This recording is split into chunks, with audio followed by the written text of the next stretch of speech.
Usually during the offseason WNBA, players tend to play in different leagues to make more money. Most players go overseas to try to make some extra money and things like that. As of recent, there's been a new league created. Stewart and Napheesa Collier came up with a lead called the Unrivaled Lead. It's actually pretty dope. Like, I like the concept of it. The lead will consist of 6 teams with 5 players on each squad. The lead will be located in Miami, and each team will be fully owned by the players. Each season of Unrivaled will last 8 weeks and will run during the WNBA offseason. The average salary is reportedly anticipated to be $250,000, which is equivalent to the WNBA's league-wide maximum salary. Current lead average in the WNBA sits at $147,000. Well, $147,745. So basically $148,000. A lot of players have already agreed to play in the league, right? So as of writing, Unrivaled has announced 10 of the league's 30 players, including some of the biggest stars in the sport, among those set to participate in January. In addition to Beckers, Reese Stewart, and Collier, Chelsea Gray, Arike, Joelle, Kelsey, Howard, and Cooper, and Jackie Young. Now, the president of the league is somebody named Alex Bezel. That's actually Napheesa Collier's husband. He's an NBA trainer, trains a lot of notable NBA players, and he's supposed to be the president of this league. He announced that longtime tennis executive and former WTA president Mickey Lawler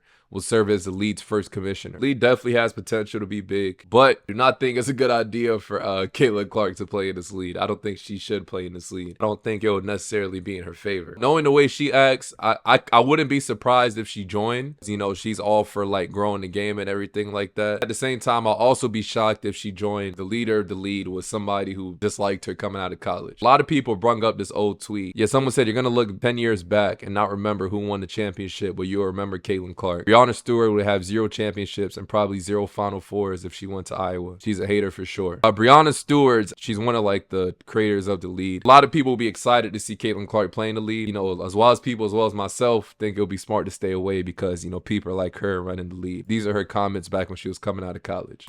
So there's been this hot take debate about, you know, do you need to have a championship for legacy? Talk about a women's college basketball player. You are the expert on this since you have 4. Yeah. Does Caitlin Clark need a championship to be considered one of the greats in women's college basketball history? Yeah, she does. I think so. Because then you're gonna look 10 years back and you're gonna see all the records she's broken and the points and stuff like that. But anybody knows, you know, your goal when you play college basketball is to win a national championship. So you need one. Now, you know, a lot of people said, you know, because of comments like that, as well as like all the bitterness a lot of these WNBA players been showing her since she's been in the WNBA, she should stay far away from this league. I kind of agree, you know, but here's the thing.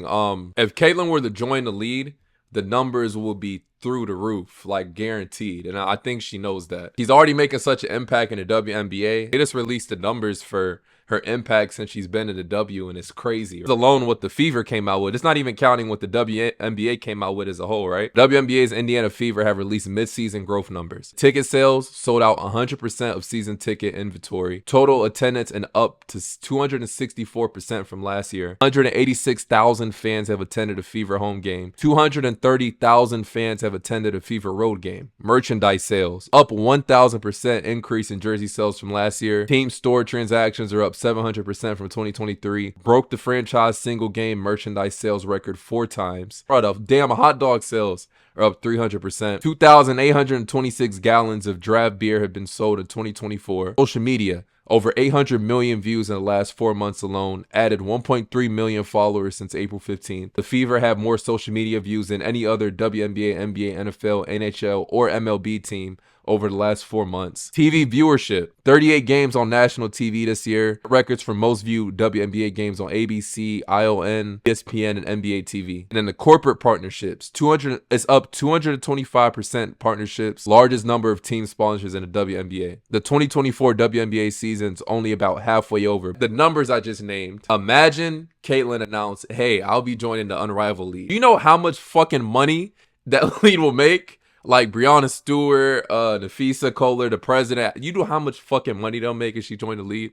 They'll make so much money. That lead will go from here to, like, it will skyrocket. Like, you see the numbers right here. Like, the numbers will go through the roof. And on top of that, I think Paige Beckers is supposed to play in the league. So it's going to have, you might see like early matchups of Paige Becker versus Caitlin Clark and things like that. So it'll just be dope all around for the league. But I don't think she should do it simply because she's already going through enough shit with the WNBA and dealing with all these, you know, hating ass people. and then all the nonsense she's dealt with since she's came in the W. So if I was her, I would stay away from it. It might not necessarily be in her favor. You know, if they're controlling the lead, it's already been a tough time for her to gain respect in the W. Just imagine her joining a lead for like people who don't even fuck with her like that. You know what I'm saying? It'll just be difficult. They actually asked Caitlyn about joining the lead. This is her response. No, honestly, I'm just focused on this right now. One thing at a time. Can't always just be moving on to the next. My focus is right here. Someone said, I don't think Nike or the WNBA wants her to play in that lead. Probably give her a backdoor raise just to keep her out. I couldn't agree more. It's honestly just in New York for something I had to do, and never been to a Yankees game before, so I was like, why not? Saw that they were at home, and then they were kind enough to let me like tour around the facility, the clubhouse, see everything, meet all the players. So it was a lot of fun, honestly. Was it weird to hear the manager was like, the players were all struck of you? Yeah, it's kind of funny. I don't know why they would be starstruck with me, but they're all, Aaron Judge is huge, but all of them, it was fun, and they won 7-0 in the first game. It was a doubleheader. I didn't stay for the second game, but it was a good day for baseball. It was a lot of fun.